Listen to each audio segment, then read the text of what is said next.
ഹമീൻസ് cooking വേൾഡിലേക്ക് എല്ലാവർക്കും സ്വാഗതം. ഞാൻ ഇന്ന് വന്നിട്ടുള്ളത് പൊട്ടാറ്റോ ഫിംഗറിന്റെ റെസിപ്പിയുമായിട്ടാണ് കേട്ടോ. ഇത് ഉരുളൻകിഴങ്ങും റവയൊക്കെ ഉപയോഗിച്ചിട്ട് തയ്യാറാക്കുന്ന ഒരു കിഡിലൻ സ്നാക്സ് ആണ്. വളരെ ടേസ്റ്റി ആണ് കേട്ടോ. നമുക്ക് വൈകുന്നേരം ചായയുടെ കൂടെയൊക്കെ കഴിക്കാൻ പറ്റിയ, അതുപോലെ പിന്നെ കുട്ടികൾക്കൊക്കെ സ്കൂളിലും ഒക്കെ കൊടുത്തു വിടാൻ പറ്റിയ ഒരു അടിപൊളി സ്നാക്സ് ആണ്. എല്ലാവരും ട്രൈ ചെയ്ത് നോക്കുക, എന്നിട്ട് നിങ്ങളുടെ അഭിപ്രായങ്ങളൊക്കെ അറിയിക്കുക.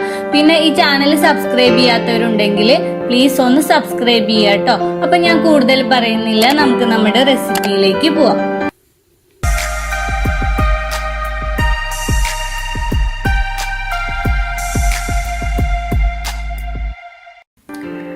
അപ്പോൾ പൊട്ടാറ്റോ ഫിംഗർ ഉണ്ടാക്കാനായിട്ട് ആദ്യം റവയൊന്ന് നമുക്ക് വേവിച്ചെടുക്കണം. ഇതിനായിട്ട് ഇപ്പം ഞാൻ 1 കപ്പ് വെള്ളം ഒരു പാനിൽ ഒഴിച്ചു കൊടുത്തിട്ടുണ്ട്. ഇനി ഈ വെള്ളം നന്നായിട്ട് തിളപ്പിച്ചെടുക്കുക.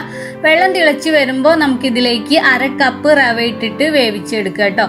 കൈ വിടാതെ ഇളക്കി കൊടുത്തോണ്ടിരിക്കുക, അല്ലെങ്കിൽ റവ കട്ട പിടിക്കും. പിന്നെ എത്രയാണോ റവ എടുക്കുന്നത് അതിൻ്റെ നേരെ ഇരട്ടി വെള്ളത്തിൽ വേണം കേട്ടോ റവ വേവിച്ചെടുക്കാനായിട്ട്. ഇപ്പൊ ഇതാ കണ്ടോ, റവ നല്ലപോലെ കുക്കായിട്ട് വന്നിട്ടുണ്ട്. ഇനി നമുക്ക് ഇതിനെ മാറ്റി വെക്കാം. ഇനിയിപ്പോ ഞാനൊരു ബൗൾ എടുത്തിട്ടുണ്ട്. ഇതിലേക്ക് ഇപ്പൊ 4 ഉരുളൻകിഴങ്ങ് വേവിച്ചിട്ട് ഉടച്ചെടുത്തതാണ് കേട്ടോ ഞാൻ ചേർക്കണത്. 4 ഉരുളൻകിഴങ്ങിനെ ജസ്റ്റ് കുക്കറിൽ ഒരു 4 വിസിൽ അടിച്ചെടുത്തിട്ടേ ഉള്ളൂ, എന്നിട്ട് ഉടച്ചെടുത്തേണ് കേട്ടോ. ഉപ്പൊന്നും ചേർത്തിട്ടില്ല. പിന്നെ ഇതിലേക്ക് നമ്മളിപ്പോ കുക്ക് ചെയ്ത് വെച്ചിരിക്കുന്ന റവ ചേർത്തിട്ടുണ്ട്. പിന്നെ കുറച്ച് കറിവേപ്പില ചെറുതായി അരിഞ്ഞതും, ഒരു പച്ചമുളക് ചെറുതായി അരിഞ്ഞതും, 1 ടീസ്പൂൺ ഇഞ്ചി വെളുത്തുള്ളി പേസ്റ്റും, 1/2 ടീസ്പൂണോളം മുളക് പൊടിയും, 1/2 ടീസ്പൂണോളം മഞ്ഞൾപ്പൊടിയും, ആവശ്യത്തിന് ഉപ്പും ചേർത്തിട്ടുണ്ട്. ഇനി ഇതെല്ലാം കൂടെ കൈ ഉപയോഗിച്ചിട്ട് നന്നായിട്ട് കുഴച്ചെടുക്കുക കേട്ടോ. നല്ല മാവ് പോലെ ആക്കിയിട്ട് എടുക്കുക. ഇപ്പതാ ഞാനിത് കുഴച്ചെടുത്തിട്ടുണ്ട്. ഇനി നമ്മൾ ചെയ്യേണ്ടത് ഇതിൽ നിന്നും കുറച്ചെടുത്തിട്ട് ഉരുളയാക്കി മാറ്റുക. കയ്യിലിട്ടിട്ട് നന്നായിട്ടൊന്ന് റോൾ ചെയ്യുക, എന്നിട്ട് ഓരോ ഫിംഗറിന്റെ ഷേപ്പിലാക്കി എടുക്കുക. ഇതാ കണ്ടോ, ഇതുപോലെ ഫിംഗറിന്റെ ഷേപ്പിലാക്കി എടുക്കുക. എന്നിട്ട് അതിനെ മാറ്റി വെക്കുക.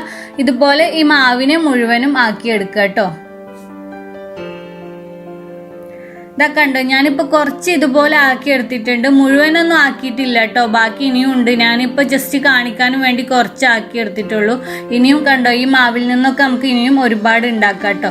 എന്നിട്ട് ഉണ്ടാക്കി വെച്ചതിന് നമുക്ക് ചൂടായ എണ്ണയിലേക്ക് ഇട്ട് ഫ്രൈ ചെയ്യാം കേട്ടോ. ഇത് ഫ്രൈ ചെയ്യുന്ന സമയത്ത് എണ്ണ നന്നായിട്ട് ചൂട് വേണം കേട്ടോ. ലോ ഫ്ലെയിമിൽ ഇട്ട് വെച്ച് കഴിഞ്ഞാൽ ഇത് കൂടുതൽ എണ്ണയും കുടിക്കും, മാത്രമല്ല പൊടിഞ്ഞ് കലങ്ങി അങ്ങോട്ട് പോവുക ചെയ്യുക എണ്ണയിൽ. അപ്പോൾ എണ്ണ എപ്പോഴും ഹൈ ഫ്ലെയിമിൽ ഇട്ട് വേണം കേട്ടോ ഇത് ഫ്രൈ ചെയ്തെടുക്കാൻ. ഇപ്പതാ ആദ്യത്തെ ബാച്ച് റെഡി ആയിട്ടുണ്ട് കണ്ടോ. ഇതുപോലെ നമുക്ക് ബാക്കിയുള്ള എല്ലാത്തിനെയും തയ്യാറാക്കിയെടുക്കാം. അപ്പോൾ ഇത്രയേ ഉള്ളൂ നമ്മുടെ പൊട്ടാറ്റോ ഫിംഗർ ഉണ്ടാക്കാൻ. വളരെ ടേസ്റ്റിയാണ് ഇത്. ടൊമാറ്റോ സോസൊക്കെ ഡിപ്പ് ചെയ്ത് കഴിക്കാൻ നല്ല ടേസ്റ്റ് തന്നെയാണ്. പിന്നെ സോസ് ഇല്ലെങ്കിലും കുഴപ്പമൊന്നുമില്ല, വെറുതെ കഴിക്കാനും ടേസ്റ്റാണ് കേട്ടോ. നമ്മൾ വൈകുന്നേരങ്ങളിലൊക്കെ ചായയുടെ കൂടെ കഴിക്കാനും വളരെ എളുപ്പത്തിൽ ആർക്കും തയ്യാറാക്കിയെടുക്കാൻ പറ്റിയ ഒരു അടിപൊളി സ്നാക്സ് ആണ്. എല്ലാവരും ട്രൈ ചെയ്ത് നോക്കിയിട്ട് നിങ്ങളുടെ അഭിപ്രായങ്ങളൊക്കെ അറിയിക്കുക. നിങ്ങൾക്ക് ഇഷ്ടപ്പെട്ടിട്ടുണ്ടെങ്കിൽ ലൈക്ക് ചെയ്യുക, ഷെയർ ചെയ്യുക. അതുപോലെ ഹമീൻസ് കുക്കിംഗ് വേൾഡ് ഇതുവരേക്കും സബ്സ്ക്രൈബ് ചെയ്യാത്തവർ കണ്ടുകൊണ്ടിരിക്കുന്നുണ്ടെങ്കിൽ പ്ലീസ് ഒന്ന് സബ്സ്ക്രൈബ് ചെയ്തേക്കണേ. സബ്സ്ക്രൈബ് ചെയ്താൽ മാത്രം പോരാ, തുടർന്ന് വരുന്ന ബെല്ലൈക്കണും അതിനുശേഷം വരുന്ന ഓൾ എന്ന ഓപ്ഷനും കൂടെ മറക്കാതെ പ്രസ് ചെയ്യണം കേട്ടോ.